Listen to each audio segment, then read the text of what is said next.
Hey toy fans, Aaron here, and today I'm going to take a look at the POTF2 Landspeeder. Hey, it comes with a shift action gear and a pop open hood. Let's check it out. And here's what the packaging looked like in 1995. It's the orange packaging of the POTF2 brand. As you can see, you got Darth Vader in the upper left, nice product shot up front and center, and then the Landspeeder name in the bottom right corner. On the sides, everything was pretty much the same looking, just a repeat on each side. And on the back side, you got your detail about what you can do with the vehicle. Shows off the various features, opening the hood, raising and lowering the gear lever here, and the other vehicles available in the line at the time. And don't forget, you can join the fan club for $9.95 and receive a year subscription to the Star Wars Insider. Wow, pay a lot more than that now. And looking at the vehicle, this is a fairly nice update to a vintage vehicle for the modern line. It keeps many of the same features that the vintage vehicle had, but does add some nice detailing to the sculpt and also some paint chips around the front of the vehicle. For me though, I feel like the paint job here on the tan, it's just a little too light.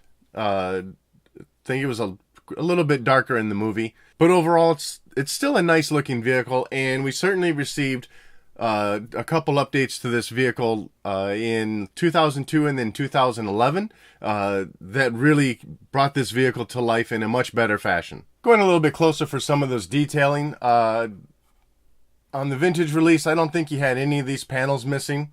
So here on this one, you do have this left panel gone with a little bit of detailing in the sculpt. Nothing major, certainly again compared to what we received later.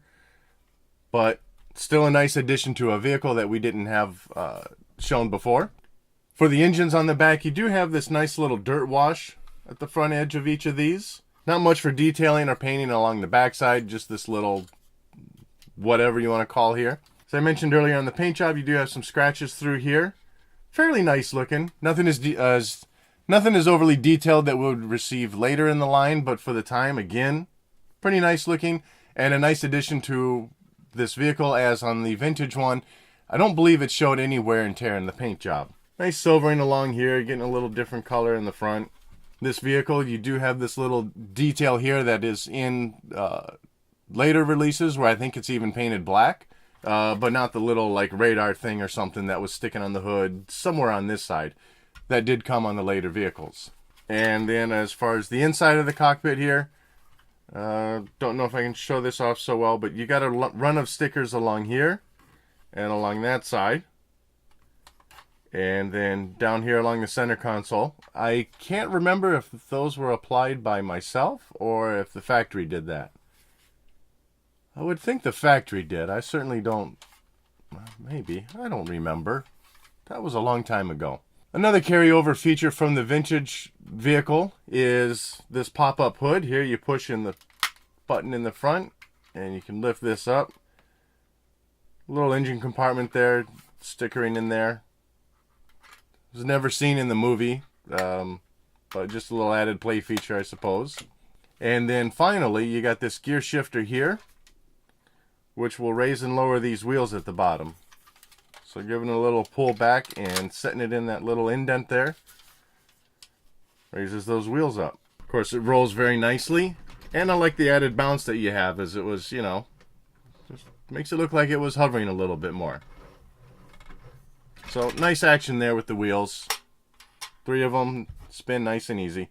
Overall, it is a pretty good toy. It does look very nice, and it's very reminiscent of the vintage version. And I think that was the idea when the whole line came back out in '95. As I did mention earlier, they did release 2 more versions in I think it was 2002 and 2011.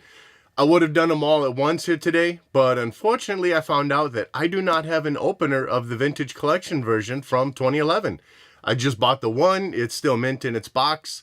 Maybe at the time I thought I would open it up since it's not a window, because sometimes to save some money I would do that on some toys, but right now I don't want to open it up.